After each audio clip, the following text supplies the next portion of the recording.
Bismillah wa salatu wa salam ala Rasulullah. Pourquoi l'islam est la seule vérité? Aujourd'hui, Inch'Allah, notre frère suisse converti à l'islam, il va nous parler d'une autre nouvelle vérité scientifique dans le Coran. Au nom de Dieu, le tout clément, le tout miséricordieux. Les étapes de la création de l'embryon. Allah exalté soit-il dit dans son livre: qu'avez-vous à ne pas vénérer Allah comme il se doit, alors qu'il vous a créé par phases successives. Sourate Noé, versets 13 et 14.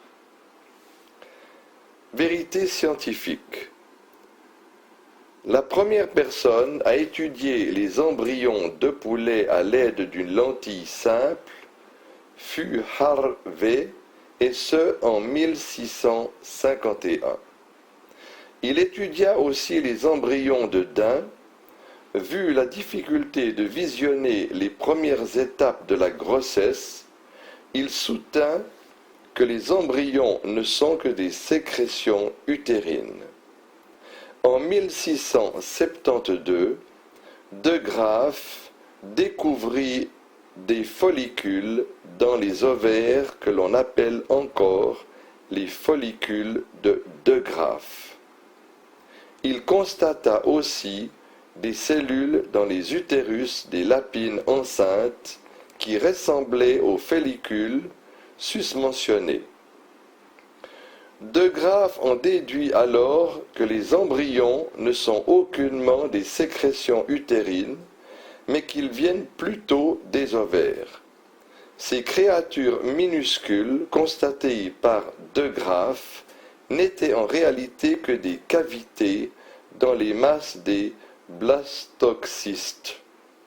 En 1675, Malpighi visionna des embryons dans des œufs de poule qu'il crut exempts du besoin de fécondateurs mâles.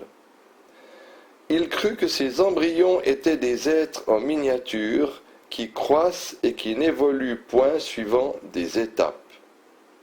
En utilisant un microscope qui était beaucoup plus performant, Hamn et Leeuwenhoek découvrirent en 1677 pour la première fois dans l'histoire le spermatozoïde humain. Mais ils ne comprirent le rôle réel du spermatozoïde dans la procréation. Ils crurent aussi que le spermatozoïde était constitué d'un être humain en miniature qui croît dans l'utérus sans passer au préalable par d'autres étapes de la création. En 1759, Wolff supposa l'évolution de l'embryon de masse primitives qui n'ont pas encore la formation de l'être complet. Vers 1775, l'on clôt le débat autour de l'hypothèse de la création entière initialement, et l'unanimité finit par s'établir sur la création par étapes. Les expériences de Spallanzani sur les chiens corroborèrent l'importance des spermatozoïdes dans la reproduction. Mais jadis, il était de mise que les spermatozoïdes étaient des créatures intruses, raison pour laquelle on leur donna le nom des animaux du sperme. Et en 1827, après la découverte du spermatozoïde d'à peu près 150 ans, von Baer constata l'ovule dans un ovaire de chien.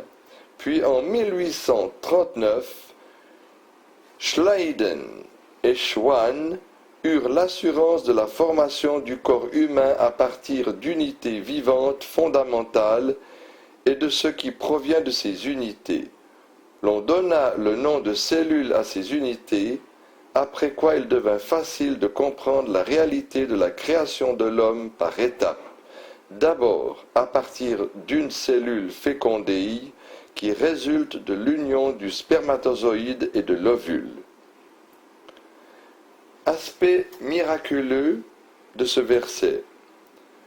Le texte coranique mentionné plus haut prouve que l'homme n'est pas créé subitement, contrairement à ce qui était de mise jusqu'au siècle surpassé, et ce depuis l'époque d'Aristote avant Jésus-Christ. Ces textes coraniques affirment que plutôt que la reproduction humaine se fait par étapes bien déterminées, et ce, pour tout le monde, malgré la différence des races et des générations. L'histoire de l'embryologie témoigne de la confusion qui existait concernant la reproduction humaine, mais le Coran déclare à cet effet, depuis le 7e siècle, que l'être humain ne vient pas subitement à l'existence, mais qu'il passe plutôt par des étapes telles que les étapes de la construction d'un immeuble qui obéit à un plan préétabli. Le hasard ne saurait expliquer ces étapes préétablies mentionnées par le Coran, qui sont la preuve évidente de la sagesse, de la volonté, de l'omnipotence, de l'omniscience d'Allah. Tout comme ces étapes prouvent la perfection de la création divine, quant à l'unité du plan et des étapes pour toutes les races et les générations, elle est une preuve tangible de l'unicité du sublime Créateur. أشهد أن محمدًا رسول